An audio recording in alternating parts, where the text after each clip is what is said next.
Assalamualaikum warahmatullahi wabarakatuh. Perkenalkan, di sini kami dari kelompok 2 akan menyampaikan hasil review kami dari artikel yang berjudul Analisis Faktor-faktor yang mempengaruhi angka pengganda uang atau Money Multiplier di Indonesia periode 2009 sampai 2018. Artikel ini diterbitkan di dalam jurnal berkala ilmiah efisiensi, yang mana artikel ini disusun oleh Monica Margarita Tuilan dan kawan-kawannya yang berasal dari jurusan Ekonomi Pembangunan Fakultas Ekonomi dan Bisnis Universitas Samratulangi Manado. Jurnal ini bervolume 19 nomor 3 tahun 2019. Yang mana tujuan dari penelitian ini adalah untuk menganalisis faktor-faktor yang mempengaruhi money multiplier atau angka pengganda uang di Indonesia periode 2009 bulan Januari sampai 2018 bulan April. Tinjauan pustaka. Tinjauan pustaka yang pertama yaitu kebijakan moneter oleh otoritas moneter. Kebijakan moneter sebagai penentuan tingkat uang beredar oleh pembuat kebijakan di bank sentral dengan mengawasi sistem perbankan dan mengatur kuantitas uang dalam perekonomian yang bersangkutan menurut Menkyu. Yang kedua, jumlah uang beredar yakni JUB ditentukan oleh hasil interaksi antara masyarakat, lembaga keuangan, serta bank sentral. Pengertian uang beredar atau money supply perlu dibedakan menjadi dua, yaitu pengertian dalam arti yang terbatas dan pengertian dalam arti yang luas. Pengertian dalam arti yang terbatas yaitu uang beredar adalah mata uang dalam peredaran ditambah dengan uang giral yang dimiliki oleh perseorangan-perseorangan, perusahaan-perusahaan, dan badan-badan pemerintah. Pengertian yang luas uang beredar meliputi mata uang peredaran dan uang kuasi.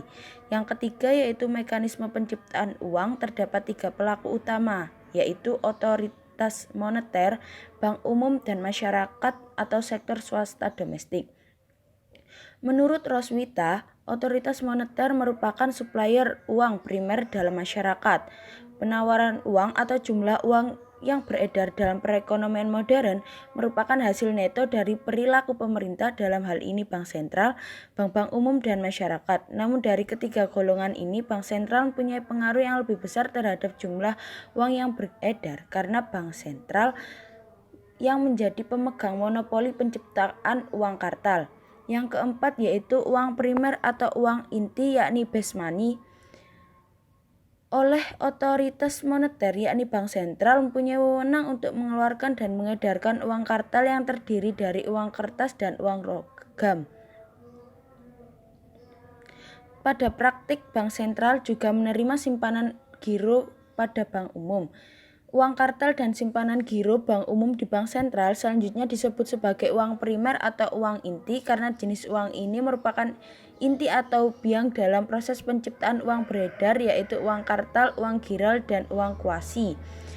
Yang kelima yaitu money multiplier, yakni angka pengganda uang, terdiri atas uang primer M0, uang beredar dalam arti sempit M1, dan uang beredar dalam arti luas M2. Hubungan antara M0 dengan M1 dan M0 dengan M2 yaitu neraca otoritas moneter. Diketahui secara umum uang primer terdiri dari uang kartal yakni C dan saldo giro bank umum di bank sentral yakni R, atau dapat diformulasikan dalam persamaan sebagai berikut. Menurut Solihin Suseno, M0 sama dengan C plus R. Oke, selanjutnya mengenai metode penelitian. Adapun tempat penelitian pada jurnal ini berada di Indonesia. Mengenai jenis data, data yang digunakan adalah data kuantitatif dalam bentuk kuartalan yang diperoleh dari Bank Indonesia, Badan Pusat Statistik Indonesia, dan Kementerian Perdagangan. Waktu penelitian yakni triwulan dari tahun 2009 sampai tahun 2018. Selanjutnya mengenai metode uji.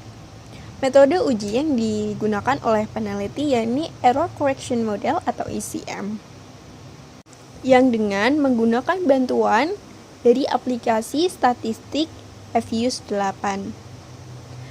Jadi peneliti menggunakan metode ini karena beralasan bahwa metode uji ini dapat melakukan koreksi bagi ketidakseimbangan data tersebut. Lalu juga dengan metode ini peneliti percaya bahwa informasi mengenai jangka panjang dan jangka pendek dari data tersebut akan terjelaskan nantinya. Nah, selanjutnya mengenai variabel yang digunakan oleh peneliti dalam uji data. Pertama mengenai variabel dependent atau variabel terikat adalah money multiplier atau MM. Selanjutnya mengenai variabel independent atau variabel bebasnya ada 3. Pertama, currency ratio atau CR. Kedua, ada time and savings deposit ratio atau TR. Yang terakhir ada reserve ratio atau RR. Assalamualaikum warahmatullahi wabarakatuh. Saya di sini akan menyampaikan hasil dan kesimpulan yang dimana telah dibagi menjadi 3 bagian, yaitu 1. Reserve ratio, 2. Currency ratio, ketiga time and saving deposit ratio. Reserve ratio dalam jangka panjang dan jangka pendek berpengaruh negatif dan secara statistik signifikan terhadap money multiplier Indonesia. Hasil penelitian ini sesuai dengan teori. Pada periode 2009.1 sampai 2018.4, cadangan perbankan untuk likuiditas yang terlalu besar tidak akan terjadi peningkatan proses penciptaan uang dilipat gandakan money multiplier. Currency ratio dalam jangka panjang berpengaruh negatif sesuai dengan teori, namun secara statistik tidak signifikan terhadap money multiplier. Kemudian dalam jangka pendek, currency ratio berpengaruh negatif sesuai dengan teori, namun secara statistik tidak signifikan terhadap money multiplier. Time and saving deposit ratio dalam jangka pendek berpengaruh positif sesuai dengan teori dan secara statistik signifikan terhadap money multiplier. Kemudian dalam jangka panjang, time and saving deposit ratio berpengaruh positif sesuai dengan teori, namun secara statistik tidak signifikan terhadap money multiplier.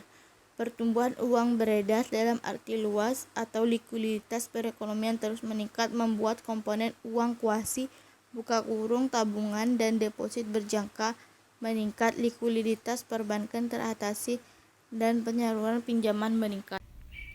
Selanjutnya yaitu saran.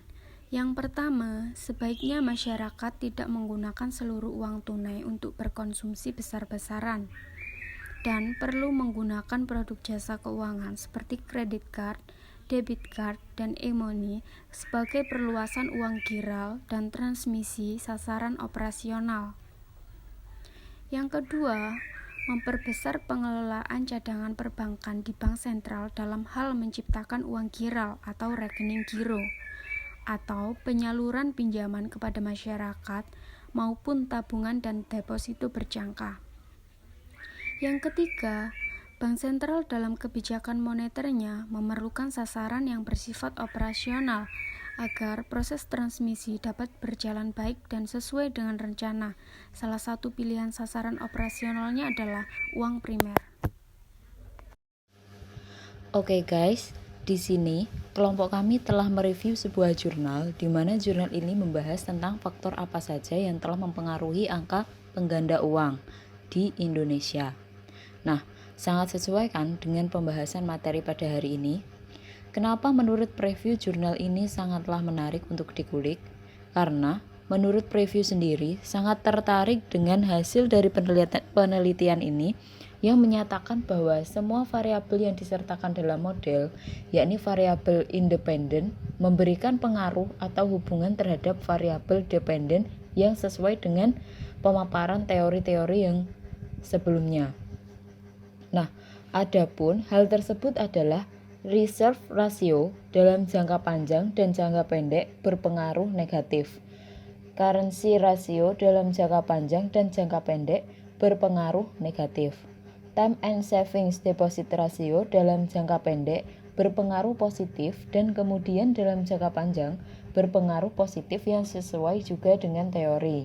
Namun, untuk kasus yang ada di Indonesia, dalam penelitian ini menunjukkan hanya variabel reserve ratio baik dalam jangka panjang dan pendek yang menunjukkan signifikasi.